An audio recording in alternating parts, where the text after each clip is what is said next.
Chers téléspectateurs, bienvenue à une nouvelle édition de notre programme Au Féminin. Aujourd'hui, nous allons rencontrer l'architecte Yasmina Bessi. Ensemble, nous allons découvrir son enfance à Alexandrie, son amour pour l'art plastique, pour le piano, pour la musique et également pour le voyage. Ensemble, nous allons découvrir tout de suite les différentes facettes de la vie de Yasmina Bessi.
Yasmina Bessi, bienvenue à notre programme. Ravie d'être avec vous aujourd'hui. Merci, c'est mon plaisir. Merci. Je voudrais commencer notre interview avec les souvenirs de l'enfance, puisque cette période de la vie de l'être humain marque sa vie pour toujours. Qu'est-ce que vous retenez en tête de cette phase de votre vie? Plein de souvenirs. Mes parents, plein de voyages. On voyageait beaucoup quand j'étais petite. Depuis que j'étais toute petite, mes parents aimaient beaucoup voyager. Surtout découvrir des aventures et des endroits spéciaux. Donc ça, c'est vraiment la chose que je retiens en plus, les voyages au bord de la mer. Quand on était tout petit, je me souviens souvent, il y avait l'électricité qui coupait.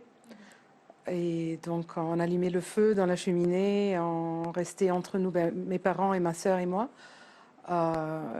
Ma sœur jouait à la guitare, donc on restait là, on chantait. C'était des choses qu'on ne fait plus, quoi, maintenant, avec la nouvelle génération, malheureusement. Je voudrais également parler de deux éléments importants dans votre vie. Une enfance dans une ville cosmopolite comme Alexandrie et également une éducation dans une école allemande. Alors, c'est une combinaison qui n'est pas tout à fait conventionnelle et je voudrais savoir quel effet ou quelle réflexion ces deux éléments ont vraiment laissé sur votre vie, votre comportement et votre personnalité. Alexandrie, c'est une ville très spéciale. C'est au bord de la Méditerranée. C'est une ville que, à l'époque, il y avait beaucoup d'étrangers qui vivaient. Donc, par force, quand on grandit à Alexandrie, on est vraiment très ouvert à la culture, aux différentes langues, la musique. Et vivre au bord de la mer, c'est autre chose que vivre ici. Par exemple, c'est super, j'adore le Caire, le Nil, mais être au bord de la mer, voir la mer chaque matin, sentir l'air fraîche, ça nous garde, je ne sais pas comment expliquer, ça nous garde ouverts. Vraiment, c'est toujours le même adjectif. Et puis, l'école allemande, c'est le contraire. C'est vraiment strict, un système très strict, des études très dures. Mais je ne regrette pas que c'est ce que j'ai eu comme étude, parce que vraiment, ça aide beaucoup dans la vie. Après, ça nous aide d'être très organisés, d'avoir la suite dans les idées. C'est pas tout le monde qui a cette chance, en grandissant, d'apprendre ces traits, de s'organiser dans la vie, quoi. Donc, ouais. Des fois, je rencontre de filles qui sont issues de l'école allemande, qui ont fait leurs études là-bas. Et des fois, elles me racontent qu'elles se plaignent que même si les études sont difficiles, mais bien organisées, elles trouvent des fois de difficultés à s'intégrer dans la société, à bien vivre avec leur entourage. Est-ce que vous avez eu une expérience pareille? C'est vraiment pendant 14 ans dans une école entourée par des enseignants allemands, faisant plein de voyages en Allemagne. On grandit avec l'idée de l'Allemagne un peu comme partie de notre vie. Donc c'est vrai qu'il y a un écart, comme vous dites, parce que en fait, nous sommes en Égypte, avec les traditions égyptiennes, tout ça, et puis l'aspect allemand, européen, qui est très, très ouvert, très libre. Donc il y a toujours, mais ce qui est bien, c'est que à la fin, je crois que tout le monde trouve son équilibre. Après l'école, vous avez choisi l'architecture comme thème à l'université. Euh, Moi, je voulais être architecte depuis que j'étais toute petite. Je me souviens, ma mère, elle achetait toujours les revues Art et Décoration, Jardin, je sais pas quoi. Et j'ai des photos. Quand j'étais toute petite, j'avais 7 ans, 8 ans, que je feuilletais dans ces revues, dans ces magazines. Et ça m'intéressait toujours de la construction, les maisons. Euh, donc, ça a été quelque chose que vraiment je savais déjà dès que j'avais 10, 11, 12 ans, peut-être que je voulais faire les études d'architecture. Et puis, en fait, j'ai fini l'école et j'ai commencé les beaux-arts. J'ai fait architecture aux beaux-arts à l'université d'Alexandrie pendant 5 ans. Et est-ce que les études étaient vraiment ce que vous aviez en tête, ce que vous attendiez? C'était un peu plus difficile que je m'attendais. Il y avait beaucoup de trucs techniques, de maths, surtout les premières années. Mais après, non, non, c'était vraiment, oui, oui, le design et la créativité. J'ai fait plusieurs stages pendant les vacances d'été en Allemagne, dans des cabinets d'architecture. Donc, c'était sympa parce que j'ai pu quand même euh, combiner un peu le fait que j'avais fait l'école allemande et la langue allemande et puis d'être en Allemagne pendant plusieurs mois chaque été. Donc, non, mais c'était très intéressant.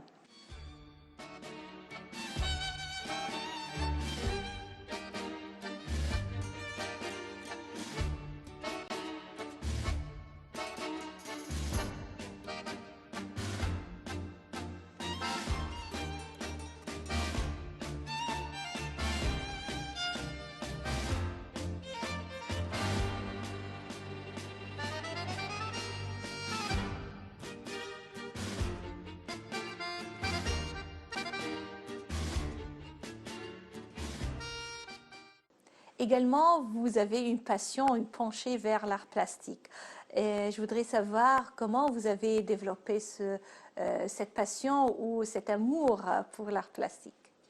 De nouveau, c'est vraiment ça date depuis l'enfance. Ma mère et mon père, tous les deux, ils aiment beaucoup les tableaux, les tapis. Donc, on visitait beaucoup de galeries, on visitait les musées. Quand on partait, on visitait surtout les musées. Et ben, la plupart des tableaux que j'ai ici, c'était des tableaux qui appartenaient à ma mère. Euh, j'ai beaucoup d'amis qui sont dans ce domaine. où ils ont des galeries, sont des curateurs d'art ou bien c'est des artistes eux-mêmes. Et je trouve toujours que l'art et l'architecture, ça va ensemble. Ça, on peut pas voir l'écart entre ces deux. Yasmine, vous êtes également maman de 2 enfants. Je voudrais savoir comment vous pouvez faire l'équilibre entre la vie familiale, les responsabilités professionnelles et également faire les deux ou affronter un défi pareil. Bah, c'est vraiment un défi, c'est une chose très très difficile. Et surtout quand les enfants sont encore petits. Et quand c'est nouveau pour nous d'être, bah, pour moi, quand j'étais nouvelle maman, on apprend, on pleure beaucoup, on souffre, hein. Mais après, avec le temps, ça devient plus facile. Les enfants grandissent, ils deviennent plus autonomes. Et j'ai eu de la chance vraiment de travailler avec des architectes et depuis 16 ans, là, je suis dans le même cabinet d'architecture. J'ai vraiment la chance d'être avec un groupe, avec une direction qui est très flexible, qui est qui comprend ce que ça veut dire être mère en même temps qu'être professionnelle. Donc la flexibilité de travailler des heures, peut-être pas aussi long, surtout après 20 ans au travail, on peut se relaxer un peu. Mais pour toutes les mamans qui commencent ce chemin, bon courage. Vraiment, c'est difficile. Mais c'est une satisfaction aussi qu'on ressent. En contemplant votre carrière, votre vie professionnelle, selon vous, quels sont les points marquants de cette vie professionnelle? Quels sont les projets dont vous êtes fière de réaliser aujourd'hui? Ah, il y en a beaucoup, hein. Donc, je travaille depuis 20 ans exactement. J'ai fini mes études en 2001. Donc, beaucoup de projets résidentiels que j'aime beaucoup parce que faisant une maison, quand même, c'est pas comme les projets commerciaux. C'est très intime, c'est très personnel. Ça nous permet de, de communiquer sur un niveau humain avec les clients. Donc il y a beaucoup, je ne sais pas si je dois nommer un projet, c'est très difficile. Euh, j'ai fait plusieurs projets dans les années dernières en centre-ville, dans les bâtiments qui sont en train d'être renouvelés, restaurés. Donc ça c'était très, très, très, très intéressant. J'ai beaucoup aimé.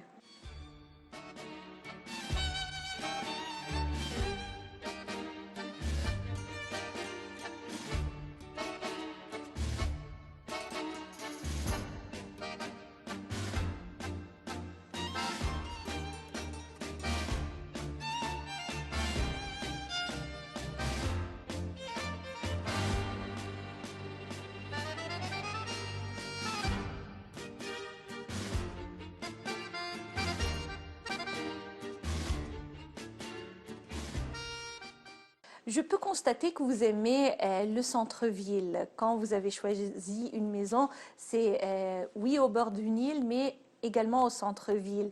Vous aimez cet esprit du Caire quai d'y Vienne. J'aimerais savoir pourquoi aimez-vous cette atmosphère et pas une atmosphère plus à la mode, si vous voulez, avec des résidences aux banlieues, par exemple. Bah pour moi, le Caire, c'est... Je ne vais pas dire que c'est la plus belle ville du monde, mais je ne me vois pas vivre ailleurs. J'aime l'esprit, j'aime la foule, c'est la folie, mais c'est vivant. Et j'aime beaucoup être en centre-ville parce que ça me permet de faire beaucoup à pied, de descendre, me promener un peu, aller jusqu'au à la place Tahrir, par exemple, ou même au centre-ville, downtown Cairo, les rues, les cafés, les bars anciens du centre-ville. Je sens que c'est plus authentique que la banlieue, disons, notre banlieue. Euh, je ne me vois pas habiter en dehors du centre-ville. Et puis être au bord du Nil, c'est, c'est un rêve. C'est un rêve. Et le Caire, vraiment, c'est un endroit très magique. Aussi fou que magique.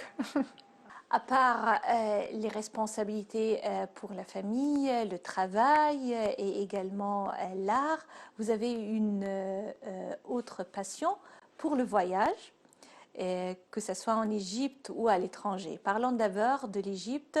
J'estime que vous avez découvert des coins ou des endroits qui ne sont pas vraiment les endroits sollicités par les touristes. Il y a beaucoup à voir en Égypte.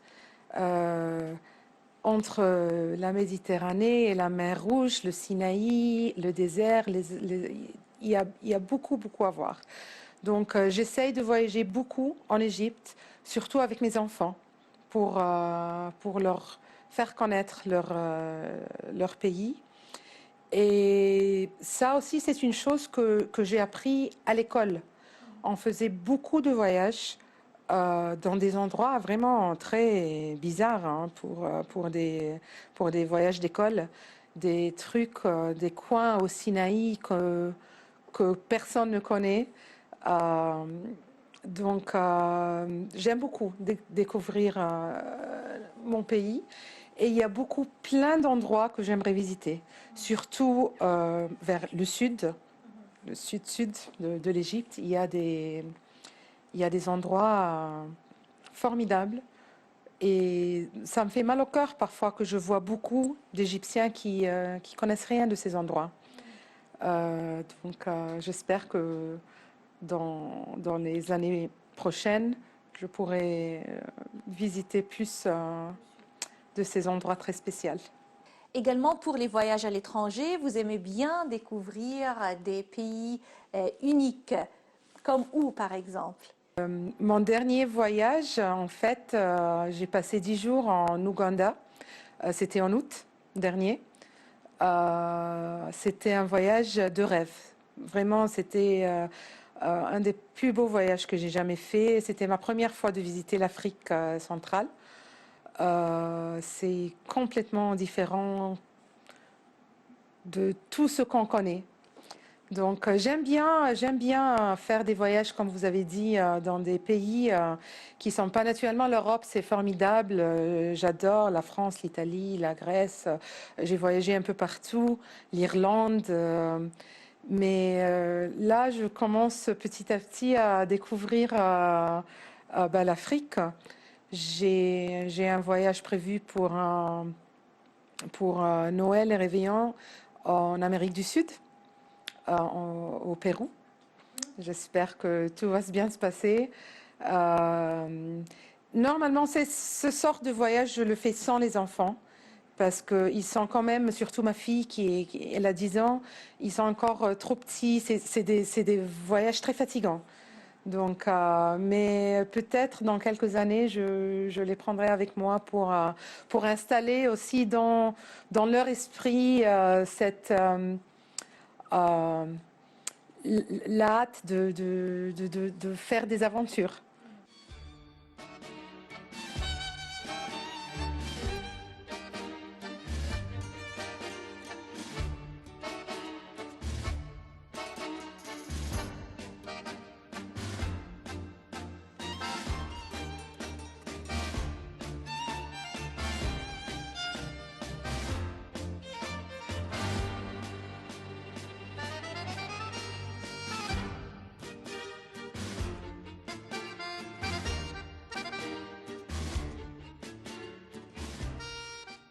Qui est la femme qui vous inspire le plus dans votre vie? Euh, Bah là, je vais devoir dire ma mère, qui n'est plus avec moi, malheureusement. Mais ma mère, c'est elle qui m'a appris le joie de vivre, d'apprendre, de rire et de vraiment prendre tout avec un sourire, même les plus grands des problèmes. C'était une femme très unique, très intelligente. Euh, ben oui, ma mère. Quel est le meilleur conseil que vous avez reçu? De ne rien regretter, de toujours regarder en avant et d'avoir la, la, la passion de voir le beau dans tout. Et c'est un conseil que j'aimerais donner à mes enfants, à tout le monde qui veut vraiment jouir de la vie, parce que la vie a beaucoup à nous offrir. Puisqu'on parle de joie de vivre, parlez-moi un peu de cette passion pour le piano. Vous jouez, n'est-ce pas, au piano? Ma grand-mère maternelle était pianiste. D'ailleurs, ça, c'est son piano à elle. Et j'ai commencé les études de piano quand j'avais 6 ans, 7 ans peut-être. J'ai fait 14 ans au Conservatoire de musique d'Alexandrie. Et puis, j'ai fait mon diplôme de piano c'est un diplôme de 8 ans. Euh, Par correspondance avec The Royal School of Music of London. Et j'ai obtenu mon diplôme en 2001. Donc j'ai fini le diplôme de musique classique et piano en terminant mes études universitaires. Et quand j'étais plus jeune, j'ai participé dans plusieurs concerts. Mais là, je joue juste pour moi. Depuis des années que je n'étude pas. Et malheureusement, mes enfants, ils ont joué un peu quand ils étaient plus petits, mais ils n'ont pas continué. Yasmine, je suis un peu étonnée puisque vous parlez de cette passion, de ce talent, de cette excellence de jouer au piano avec un ton tout à fait ordinaire, comme si c'était une affaire de tous les jours et qui est vraiment pour tout le monde, ce qui n'est pas vrai en réalité. Alors, parlez-moi un peu de ça, cette expérience. Pourquoi vous le considérez comme une expérience normale ou banale? Bah, malheureusement, avec les responsabilités de la vie, le travail, les enfants, j'ai plus vraiment le temps de continuer à étudier le piano. Et ben, vous avez raison, quand je parle, pour moi c'est normal, ben, pour moi c'est une chose que j'ai toujours fait. Donc ce n'est rien de spécial quand je parle de moi-même, que j'ai fait des études de musique classique euh, mais j'aurais aimé, je crois peut-être un de ces jours quand si j'ai un peu plus de temps, que je me remettrai au piano. Mais malheureusement là, il y a trop à faire. Comme architecte, je crois que vous êtes également en contact avec des techniciens, des ouvriers pour réaliser vos idées et ça peut être une expérience également pas très facile pour une femme. Oui, bien sûr. Plein d'ingénieurs, d'ouvriers, de techniciens. C'est un défi aussi. Comme, comme femme dans ce domaine, surtout sur les chantiers de construction, au début, c'était très difficile. Mais avec le temps, ils réalisent bah, que nous sommes pas des... je sais pas comment dire, sans être trop féministe, mais non, c'était difficile au début. Mais heureusement, je suis fière que je sais comment réagir avec tout le monde. Donc, même avec les ouvriers, ils m'aiment bien, on rigole ensemble, on travaille ensemble, on boit le thé ensemble. Donc, c'est euh, avec l'expérience, ça devient plus facile avec le temps. Et en général, quelle est votre opinion de la femme égyptienne contemporaine? La femme égyptienne est une femme super forte, super intelligente.